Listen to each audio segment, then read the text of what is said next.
let's just get greasy. Let's get it. Let's go. We've been building the 1986 Toyota MR2 block.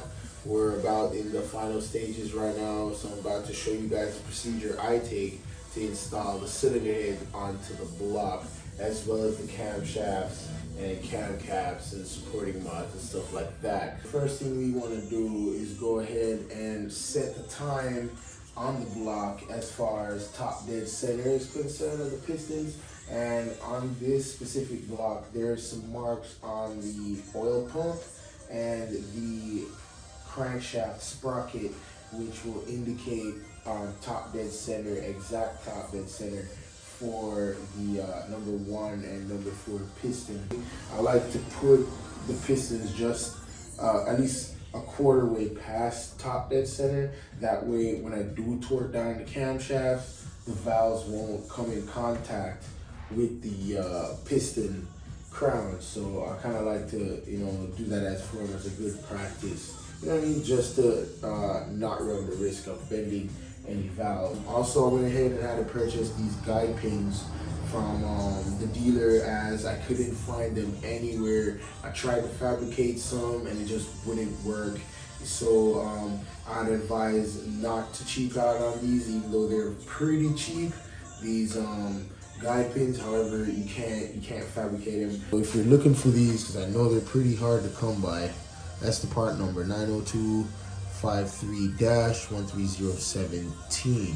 Okay, how you install these into the block pretty much is just lightly tap it with a small hammer. Be sure not to nick or gouge or touch the deck of the block, because then that would compromise sealing, and we want a proper sealing here. However, also make sure that you install these guide pins, because if you don't, you run the risk of having the block shift on you during operation, and that's just not good. That could be catastrophic. Gutter surface is clean, so go ahead and lay down your gasket.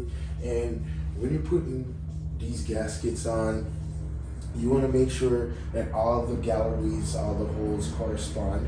You get me? So in this instance, it would seem like this would be the bottom, because there's no real identificational mark on the gasket itself. And it was just a little cheap gasket that the customer picked up from off of eBay or whatever, you know what I mean? So it's not really coming with any type of inscription as to signify the top or the bottom. But a good practice to follow is kind of line up the gasket and see how best it fits. So you can see all the holes lining up. That's a good sign. Make sure all the oil holes and the water holes line up, as well as the bolt holes too. So if you were to flip it over this way, you will notice that a piece of the gasket's like sticking out this side, and most of the holes are not even accurately lined up. So that's one good way of being able to differentiate which side is the top side and which side is the bottom side. Let's go ahead and install this cylinder head. We're going to be installing it this way, just like this. Take your time, put it down, just like that. It's on there. So now the bolts that go to this cylinder head, that hold the cylinder head down, they're unique in a sequence where you have, if I'm not mistaken, you get 1, 2, 3, 4, 5 long ones and 5 short ones. And so if I'm not mistaken, I'm going to consult my manual, but I'm pretty sure that the short bolts go to the intake side and the long bolts go to the exhaust side, which would be the front in this case, as the engine sits like this in the car. So let's go over here and make sure that we got that right. I'm just going to check the manual. So the manual says install the short head bolts on the intake side and the long bolts on the exhaust side. And make sure you're using cylinder head bolts that are brand spanking new. Here's my kit that I purchased. You can get this online. It's from Evergreen. There you go. So yeah. So if you notice, there's some long ones and there's some short ones. So the short ones go to the intake side. So it's a good practice as well to put some assembly lube on the bolts as you run them down. So in this case, most of my applications that I do are performance build, so I always am gonna have some ARP fastener assembly lube around, and that's good lube to use on pretty much almost any bolt. In this case, we're not building a racing application, so it really doesn't call for this type of lubricant, but it's good practice to use this lubricant in the aid of sealing. So I just want to put a little light film on there and just drop it down into the bore, just like that. It just gives you the extra, you know, comfort of knowing, hey, my sealing integrity is not compromised because I've got some fairly good parts in there. So the assembly lube right here, or fastener lube into the free cent. So yeah, it's a pretty fun car. Can't wait to see what it will do. Get some lube on there. Get that down. Over here. Oh yeah, I love this stuff.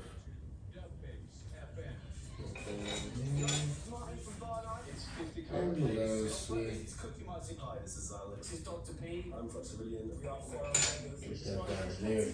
Now, before you go ahead and use the impact on any board, it's a good practice to run them down finger tight. So I'm going to do that right now. There we go. And we're going to be torquing all these bolts in sequence. So we got a gasket down, we got a guide pins down, and we got our bolts in place, running them down by hand.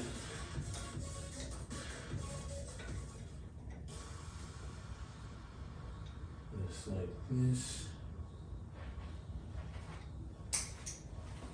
Get some gloves on.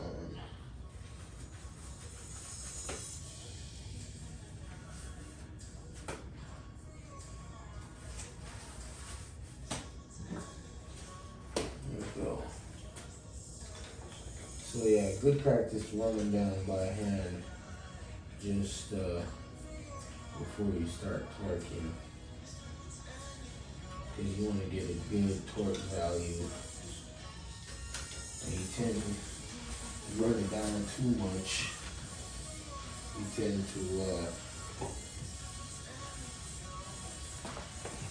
don't really get a equal base value. Because some bolts might be over torqued, some bolts might be under torqued, and so forth. So this is why on any engine build I like to run them down finger tight by hand first. Get them nice and snug before I actually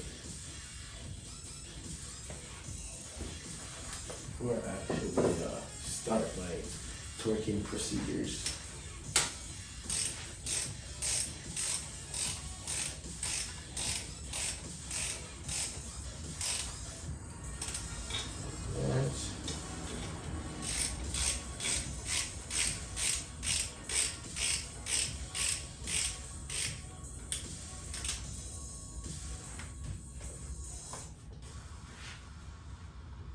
I know it might take a little extra time running them down by hand, but it's good practice. At least that way you know that you haven't cross-threaded anything.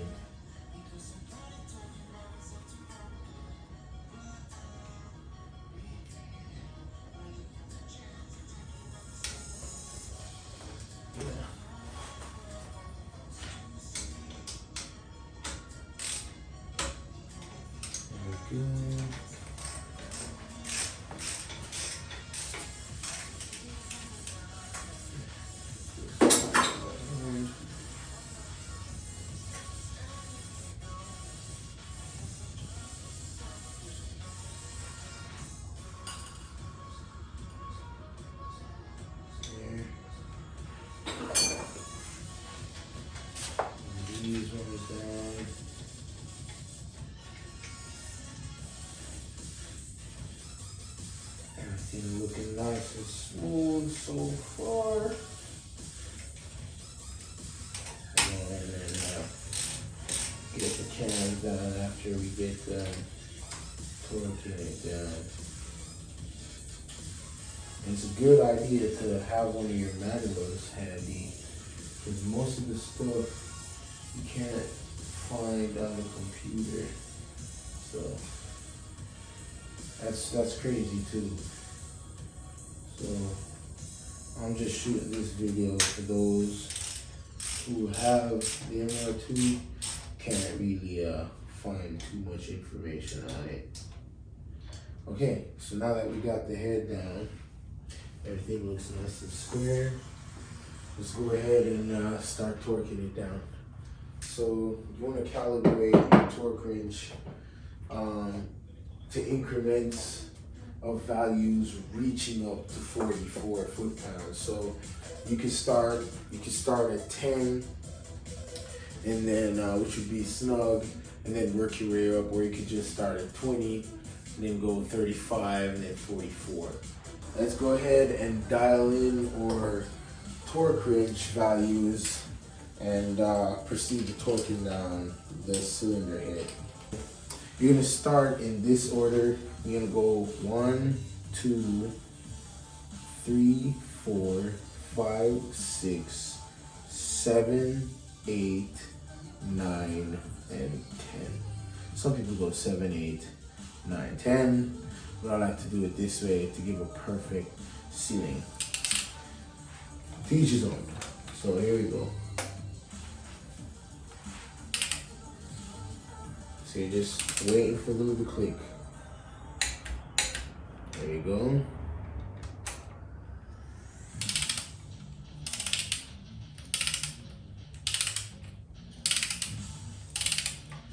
And this is the first pass. I'm doing at 25.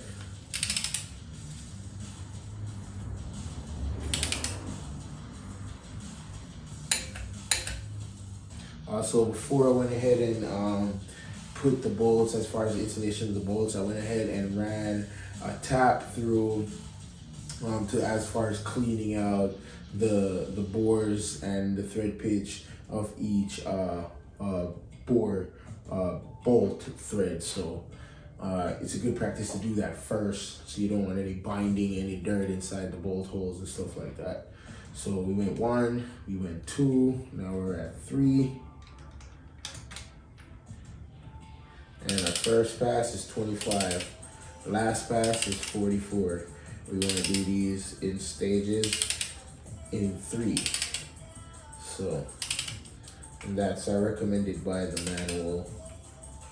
It's usually how you want to do it. It's a good rule of thumb for most applications. It's 25. Let's go up top. So this is why I didn't use the impact on my first initial rundown of the bolt, because I wanted a good base to get a good accurate reading. So there's 25.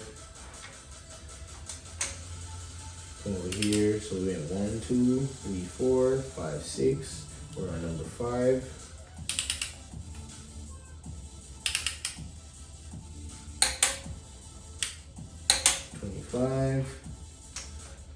And number 6.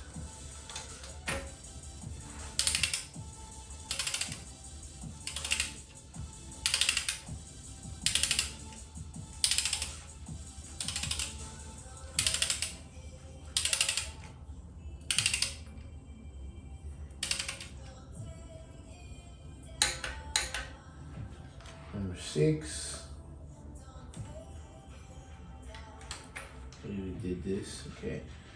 Now we go to number 7.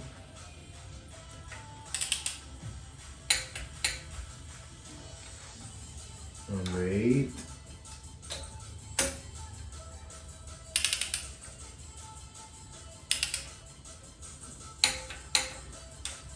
Number 9.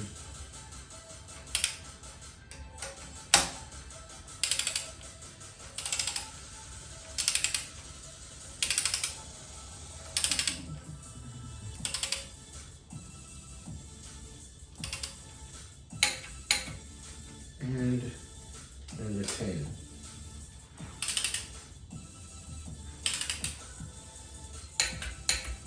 Okay, that completes our first pass at 25 foot-pounds.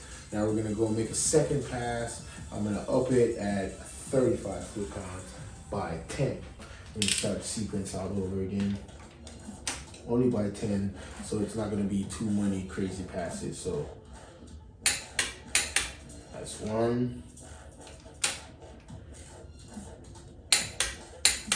That's 2.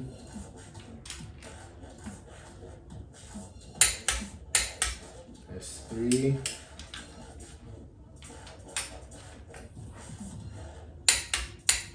That's 4.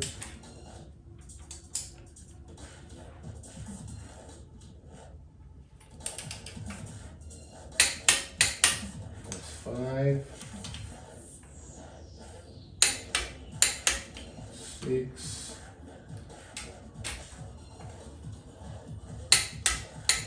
7.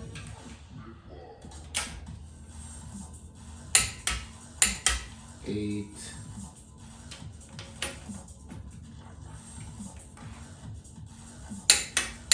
9.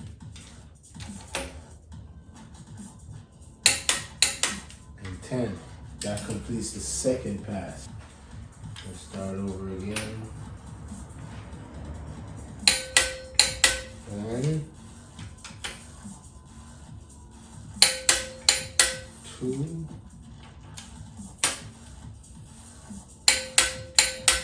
3, 4, 5,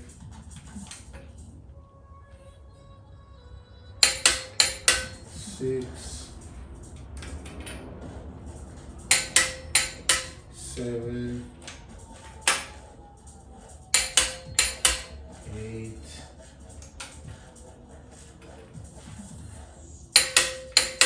9,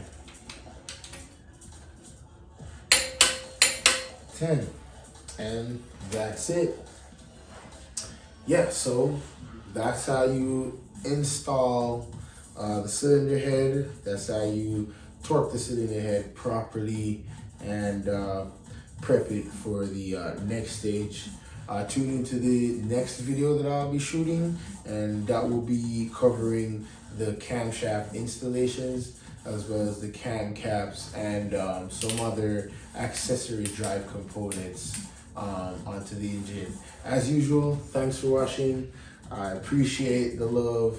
If you're not subscribed to the channel, please subscribe. Please like the video. I'd appreciate that a lot. Also check me out on Instagram at katanagarage.kcc. Thank you so much. Thanks for watching. Take care. Stay greasy.